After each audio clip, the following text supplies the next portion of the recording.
2x plus 9. To take the derivative of a polynomial using the chain rule, we multiply the coefficient by the exponent, which is 9, and then the exponent minus 1, which is 2. And in this case, 2 times 1 is 2, and 1 minus 1 is 0, so you just don't write an x. And then any number that's by itself is just 0, so you get 9x squared minus 2. 9x squared minus 2. So we should go to 44 Sandgate Lane. Just live this here lifestyle. Came straight from the bottom to the top of my lifestyle.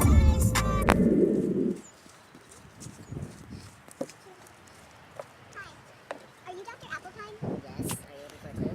We are. Where's your clue? A second clue. The derivative of 6x plus 2 times x squared minus 7. So now we have to do the product rule.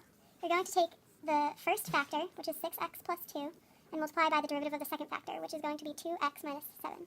Then you're going to add the second factor, x squared minus 7x, times the derivative of the first factor, which is just 6 in this case. And then you have to double distribute these terms. So you're going to get 12x squared minus 42x plus 4x minus 14. And then here you're going to get 6x squared minus 42x.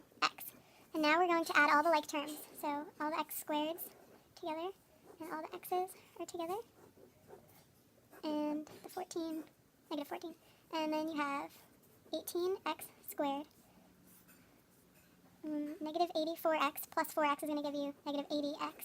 And then you have the negative 14. So your final answer is 18x squared minus 80x minus 14. Okay, so the solution was 18x squared minus 80x minus 14, which tells us to go to 1152 Montauk Highway. Yes.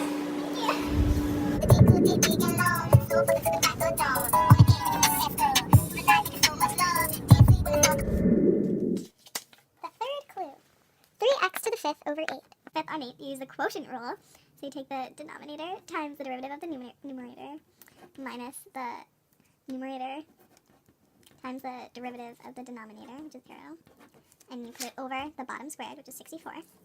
And then you multiply those things, so 120 x to the fourth minus 0 over 64. And then you simplify it and get 15 x to the fourth on 8. 15x to the fourth over 8. So we should go to 10 Roman Road.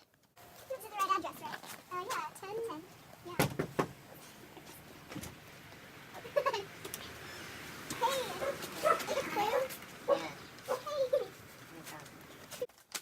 Ooh, the final clue. Maybe we'll find Allie.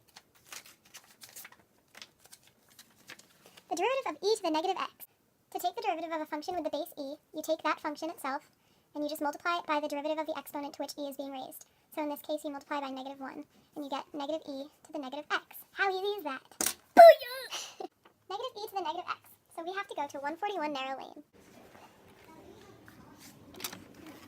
Mangano, Allie's been with you this whole time? Yeah, Allie's been practicing her derivatives. I'm just going to give her another one. Want to check it out? Yeah. So, Allie, it was ln of x squared. Can you find that derivative? I can try. Good.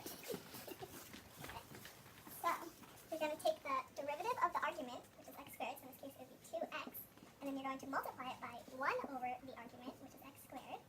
So you get 2x over x squared, which factors out to be 2 over x. So Aria, what even is the point of derivative? I'm so glad you asked, Allie. So basically, if you have a function like x squared, and you take the derivative, you'll get y equals 2x. And what the derivative tells you is the slope of the original function at any value of x. So, say you want to know the slope of x squared at 2. So it would be this line tangent to the graph. You just plug in 2 to y equals 2x,